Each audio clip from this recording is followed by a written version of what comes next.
थे, हमें कोई संसारिक माता पिता का कोई आवाज नहीं। गुरु महाराज यही बोलते थे, बोले तेरे को तो 3 साल का हमको दे गए थे, तो गुरु महाराज ने हमको पढ़ाया, गुरु महाराज ने हमको लिखाया, गुरु महाराज ने सब कुछ कराया। तो इसलिए हम तो गुरु महाराज की गोद में खेले, गुरु महाराज ने हमको सब कुछ किया।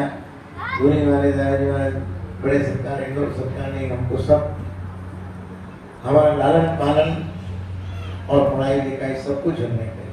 आज जो भी उनकी कृपा है जी, उन्हीं की कृपा और उन्हीं की सेवा से। एक बार की बात है, हम मंदिर में दर्शन करके उतरे इंदौर दरबार में, और उसी समय हमारे गुरु महाराज भी स्नान करके मंदिर के लिए दर्शन करने आए। मंदिर दर्शन करने आए तो नीचे उतर गए, जब गुरु महाराज जी प्रणाम करके आएंगे तो गुरु महाराज को प्रणाम करके फिर हम अपना स्कूल जाएंगे।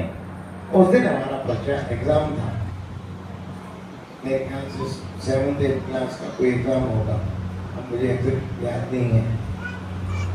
लेकिन जैसे ही गुरु महाराज प्रणाम करके आए और हमसे पूछा, क्यों बेटा गुरु महाराज की प्रणाम किया? क्या दादाजी प्रणाम किया? बोले दादाजी से पास होने का तो नहीं कहा। देखो बच्चे जब स्कूल जाते हैं, एग्जाम होता है, तो जरूर मन में प्रणाम करते समय अपनी मनोकामना रखते हैं कि हम पास हो जाए, अच्छे नंबर आए, जो भी हो हम अच्छी तरह उत्तीर्ण हो, ये मन में भाव तो होता ही है। लेकिन हमें गुरु महाराज ने यही कहा कि बेटा गुरु महाराज को पास होने के लिए तो नहीं कहा, तो हमने कहा गुरु महाराज तो निष्काम रूप से हमने प्रणाम किया और एग्जाम देने आए।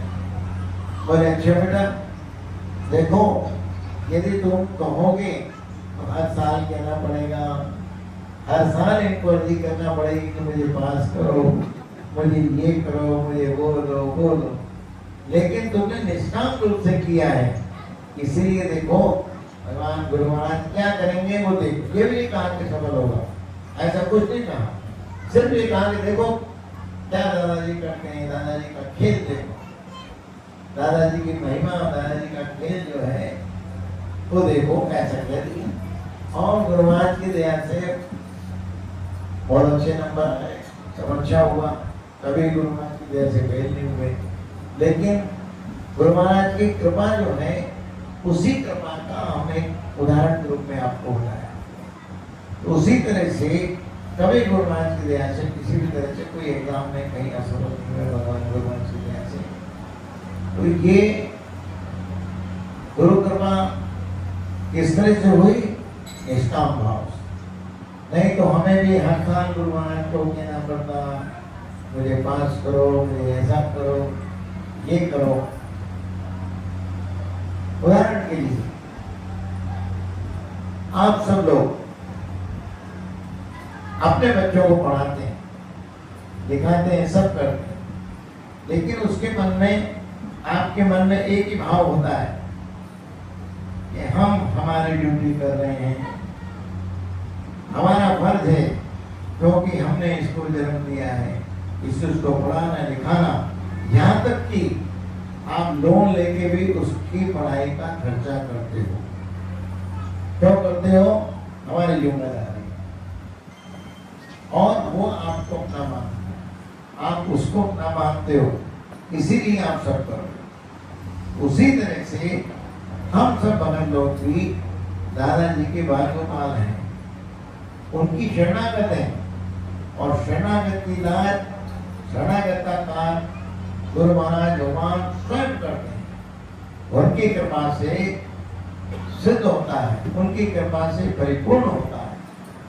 लेकिन बच्चा कभी ये नहीं कहता है कि भाई मैं आपका बच्चा हूँ, मुझे ऐसा करो वैसा करो, तो आप अपने आप करते हो।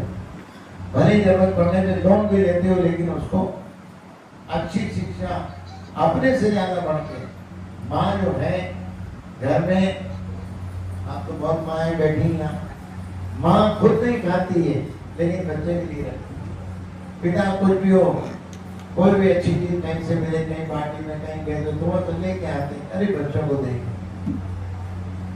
तो सर्वस्व सब दुनिया के ब्रह्मांड के जो पिता हैं वो हमारे सदगुरु हैं, समर्थ गुरु हैं।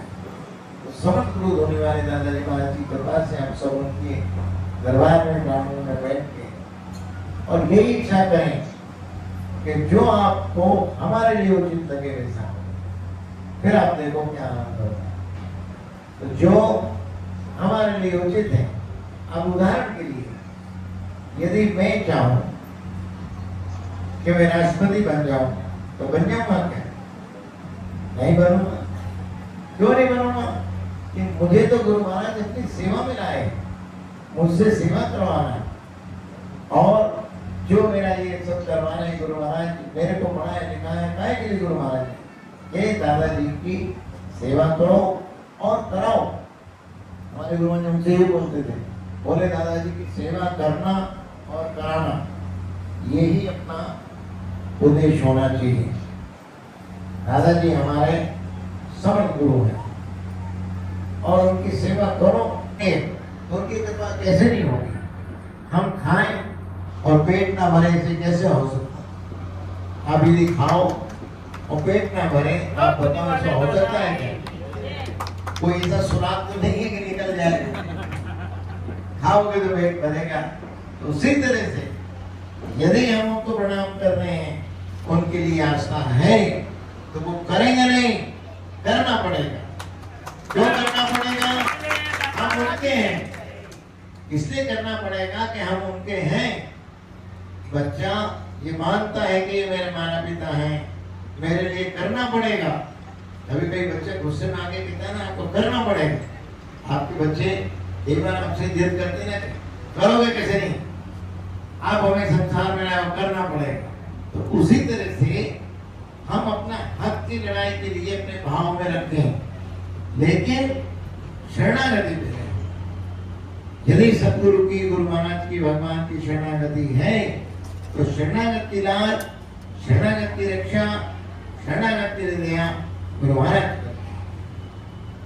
जिस तरह से अभी देश में जो परिस्थिति है, देश की परिस्थिति में भी आप ये देखो कि हम सब लोग जो हैं हिंदू तत्व हैं और हिंदुस्तान के निवासी हैं। इसलिए हिंदुस्तान के लिए, अपने देश के लिए भले ही हमें कुर्बानी देना पड़े, जो भी करना पड़े, चाहे रक्षा कोष में हमें कुछ देना पड़े। चीन की लड़ाई में भी आपने देखा हो, हमारे गुरु महाराज ने, इंदौर सरकार ने कड़े सोने के जैसे पहनते, ऐसे कड़े पहनते थे। और हमारे गुरु महाराज ने चीन की जो लड़ाई हुई, चीन की लड़ाई 62 में हुई, उस समय उन्होंने अपने जो सोने के कड़े थे वो रक्षा कोष में दिए थे। रक्षा कोष के लिए बहुत उस समय पढ़ लिखा किया जा रहा था, हर गांव-गांव में जाकर सब दूर किया जा रहा था। हमारे गुरु महाराज ने भी रक्षा कोष में अपने सोने के कड़े दिए। गुरु महाराज इंदौर सरकार, इंदौर की बात है, तो गुरु महाराज ने रक्षा कोष में 62 की लड़ाई में अपने सोने के कड़े उतार के दिए। और तो कुछ था नहीं, सन्यासी थे, सन्यासी के पास कोई पैसा तो रखा रहता नहीं है। रक्षा कोष में जो मैंने वो दे दिया, तो है ये रक्षा कोष में क्यों दिया?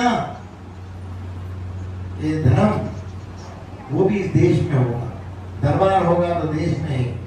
तो इस देश की रक्षा, देश की अखंडता और हमारे राष्ट्र का नाम, हमारा झंडा, जैसे भगवान झंडे के लिए अपने करना है, उसी तरह से तिरंगे झंडे के लिए भी हमें अपने उसकी आन बान के लिए सब कुछ न्यौछावर करना चाहिए।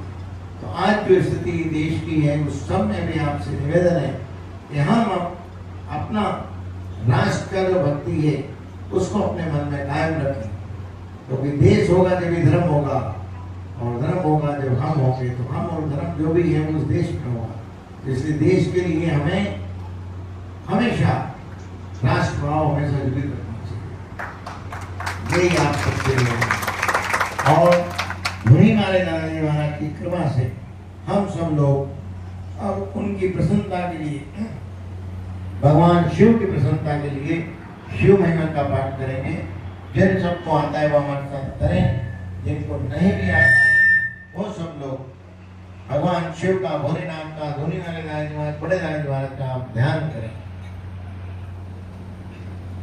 शिव में मन श्री पुष्पदंतो